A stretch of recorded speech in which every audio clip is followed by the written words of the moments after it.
Hello students, I welcome you all to the e-content of management accounting. We are discussing about the third chapter ratio analysis. We are in 24th session. In this session, I'll explain you how to solve problems on solvency ratios. In previous session, I explained you about solvency ratios, what are all the types of solvency ratios, what are all the related formulas and standards. Now just recap the last session's contents. ಹಿಂದಿನ ಸೆಷನಲ್ಲಿ ನಾವು solvency ratios ಬಗ್ಗೆ discuss ಮಾಡಿದ್ವಿ.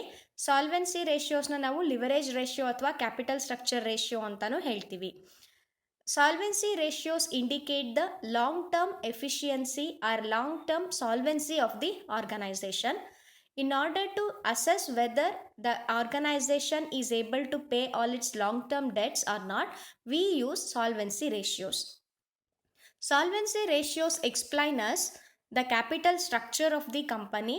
It will show us the ability of the firm to pay the interest on long-term loans and also ability of the company to pay the principal amount towards the long-term loans borrowed, and it also indicates the proportion of internal equity and external equity.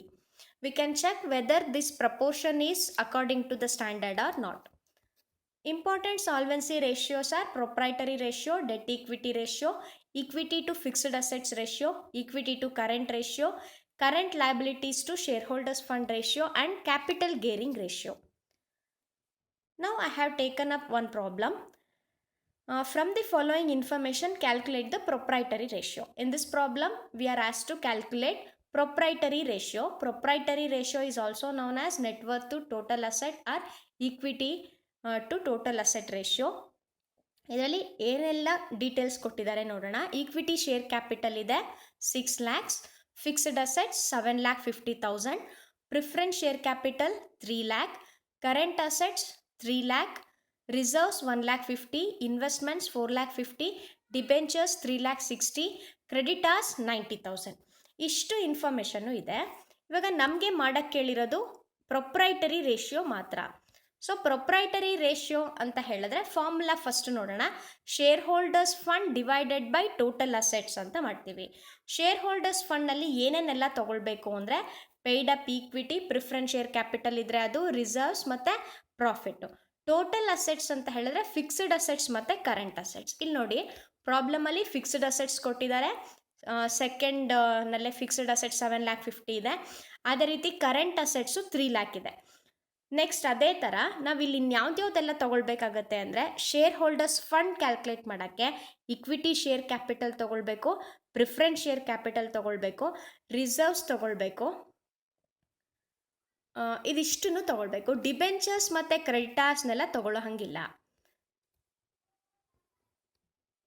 So ಇವಾಗ ನೋಡಿ first share holders ಫಂಡ್ನ calculate ಮಾಡೋಣ. Share holders fund ಅಂತ ಹೇಳಿದ್ರೆ equity share capital 6 lakh plus preference share capital 3 lakh plus reserves 1,50,000. ಇವಾಗ ಪ್ರಾಬ್ಲಮ್ನ ಗಮನಿಸಿ ನೀವು. ಪ್ರಾಬ್ಲಮಲ್ಲಿ ನಮಗೆ investments ಮತ್ತು ಡಿಬೆಂಚರ್ಸು, ಕ್ರೆಡಿಟಾರ್ಸ್ ಅಂತ ಏನು ಕೊಟ್ಟಿದ್ದಾರೆ ಅದು ಮೂರೂ ಇದಕ್ಕೆ ಈ ರೇಷಿಯೋಗೆ ಬೇಡದೇ ಇರೋವಂತಹ ಇನ್ಫಾರ್ಮೇಷನ್ನು. ಪ್ರಾಬ್ಲಮಲ್ಲಿ ಕೊಟ್ಟಿದ್ದಾರೆ ಅಂತ ಸುಮ್ಮನೆ ತೊಗೊಳ್ಳೋದಲ್ಲ. ಯಾವುದು ನಮಗೆ ಬೇಕೋ ಯಾವುದು ನಮಗೆ ಬೇಡ ಅದನ್ನು ಮಾತ್ರ ನೋಡಿ ಅಷ್ಟು ಡೇಟಾ ಮಾತ್ರ ನೀವು ತೊಗೊಳ್ಬೇಕಾಗತ್ತೆ. ಸೊ ಇವಾಗ ಫಸ್ಟಿಗೆ ನಾವು ಶೇರ್ ಹೋಲ್ಡರ್ಸ್ ಫಂಡ್ನ ಕ್ಯಾಲ್ಕುಲೇಟ್ ಮಾಡಿದ್ವಿ. Equity share capital, preference share capital ಮತ್ತು ರಿಸರ್ವ್ಸ್ ಇಷ್ಟನ್ನು ನಮಗೆ ಟೋಟಲ್ ಮಾಡಿಕೊಂಡ್ರೆ 10,50,000 ಬಂತು. ನೆಕ್ಸ್ಟು ಟೋಟಲ್ ಅಸೆಟ್ಸ್ ಅಂತ ಹೇಳಿದಾಗ ಇನ್ವೆಸ್ಟ್ಮೆಂಟ್ಸ್ನು ನಾವು ಅಸೆಟ್ಸ್ ಲಾಂಗ್ ಟರ್ಮ್ ಅಂತ ತೊಗೊಳ್ಳೋದ್ರಿಂದ ಅದನ್ನು ನಾವಿಲ್ಲಿ ಸೇರಿಸ್ಕೊಳ್ತಾ ಇದ್ದೀವಿ. ಫಿಕ್ಸ್ಡ್ ಅಸೆಟ್ಸು, ಕರೆಂಟ್ ಅಸೆಟ್ಸ್ ಮತ್ತು ಇನ್ವೆಸ್ಟ್ಮೆಂಟು ಅಸೆಟ್ ಸೈಡ್ನಲ್ಲಿ ಇರುತ್ತೆ. ಸೊ ಆ ಇನ್ವೆಸ್ಟ್ಮೆಂಟ್ಸ್ನ ನೀವಿಲ್ಲಿ ತೊಗೊಳ್ತೀರಾ. ಟೋಟಲ್ ಆಗಿ 15 lakhs ಆಯಿತು. ಈಗ share holders fund divided by total assets ಅನ್ನೋದು ಫಾರ್ಮುಲಾ. 10,50,000 ಡಿವೈಡೆಡ್ ಬೈ 15 lakh ಮಾಡಿದ್ರೆ ನಮಗೆ 0.7:1 ಅಂತ ಬಂದಿದೆ.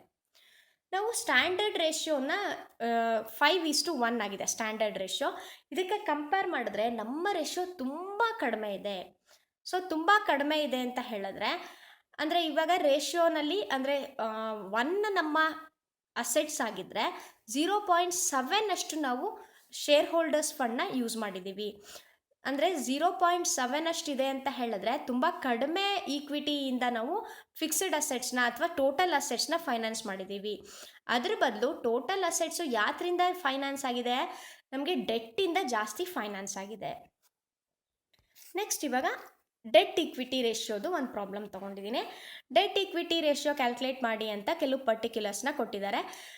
ಈಕ್ವಿಟಿ ಶೇರ್ ಕ್ಯಾಪಿಟಲ್ಲು 2 ಲ್ಯಾಕ್ ಇದೆ, accumulated profits 80,000, general reserves 1 lakh, 12% debenture 2 lakh 50, 10% preference share capital 1 lakh, outstanding expenses 10,000, provision for taxation 20,000 ಇದೆ.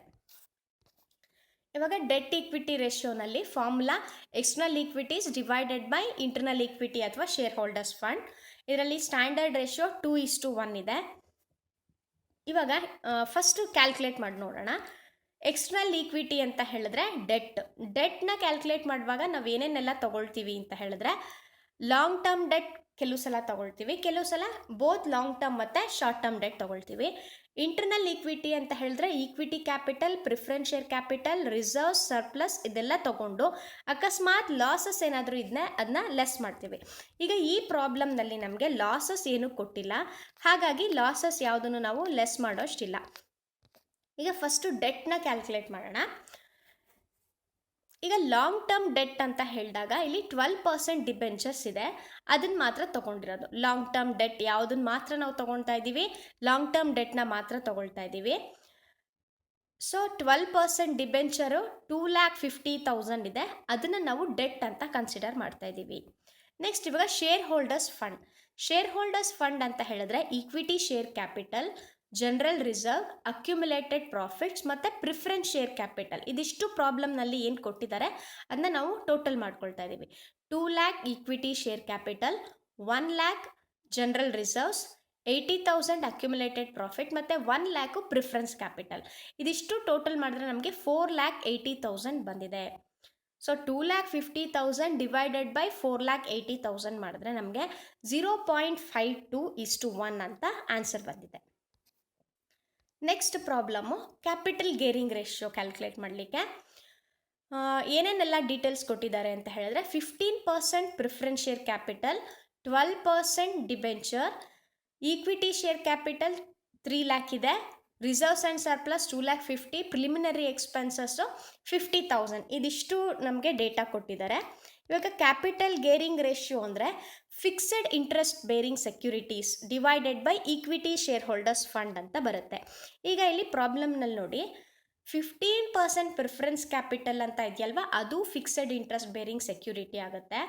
ಅದಲ್ಲದೆ 12% ಡಿಬೆಂಚರ್ ಅನ್ನೋದು ಕೂಡ ಫಿಕ್ಸೆಡ್ ಇಂಟ್ರೆಸ್ಟ್ ಬೇರಿಂಗ್ ಸೆಕ್ಯೂರಿಟಿ ಆಗುತ್ತೆ. ಈಕ್ವಿಟಿ ಶೇರ್ ಕ್ಯಾಪಿಟಲ್ ಅಂತ ಹೇಳಿದಾಗ ನಾವು ಈಕ್ವಿಟಿ ಶೇರ್ ಕ್ಯಾಪಿಟಲ್ಲು, ರಿಸರ್ವ್ಸ್ ಮತ್ತು ಸರ್ಪ್ಲಸ್ನ ತಗೊಳ್ತಾ ಇದ್ದೀವಿ.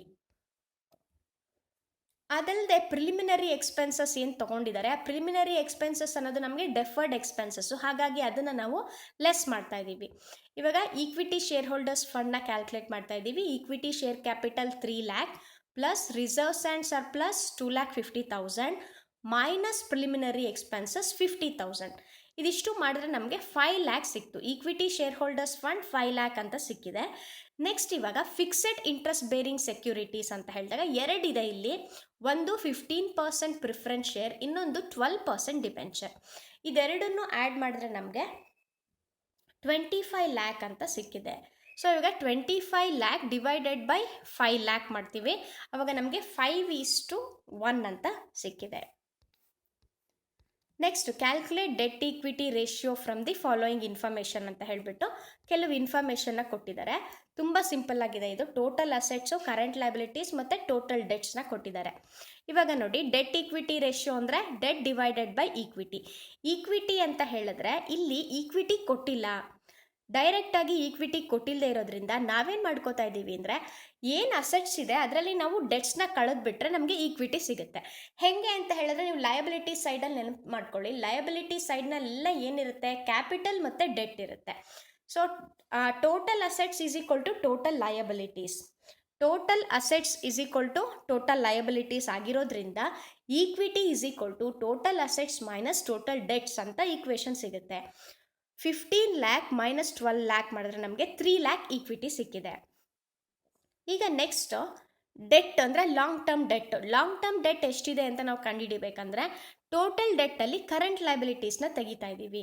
ಆವಾಗ ನಮಗೆ 6 lakhs ಸಿಕ್ಕಿದೆ ಡೆಟ್. ಸೊ ಇವಾಗ ಲಾಂಗ್ ಟರ್ಮ್ ಡೆಟ್ ಅಂದರೆ 6 lakhs ಸಿಕ್ತು, ಈಕ್ವಿಟಿ ಅಂದರೆ 3 lakhs ಸಿಕ್ಕಿದೆ. 6/3 ಅಂದರೆ 2:1 ಇದೆ. It is up to the according to the standard ಅಂತ ಹೇಳ್ಬೋದು. ಇಲ್ಲಿ ಇದರಲ್ಲಿ ನಮಗೆ ಮೂರೇ ಇನ್ಫಾರ್ಮೇಷನ್ ಕೊಟ್ಟಿದ್ರು ನಾವು ಎಷ್ಟೆಲ್ಲ ಕ್ಯಾಲ್ಕುಲೇಟ್ ಮಾಡಬೇಕಾಗಿದೆ ನೋಡಿ.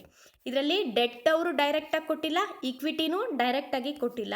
ಅದ್ರ ಬದಲು ಟೋಟಲ್ ಅಸೆಟ್, ಕರೆಂಟ್ ಲಯಬಿಲಿಟಿ ಮತ್ತು ಟೋಟಲ್ ಡೆಟ್ನ ಕೊಟ್ಟಿದ್ದಾರೆ.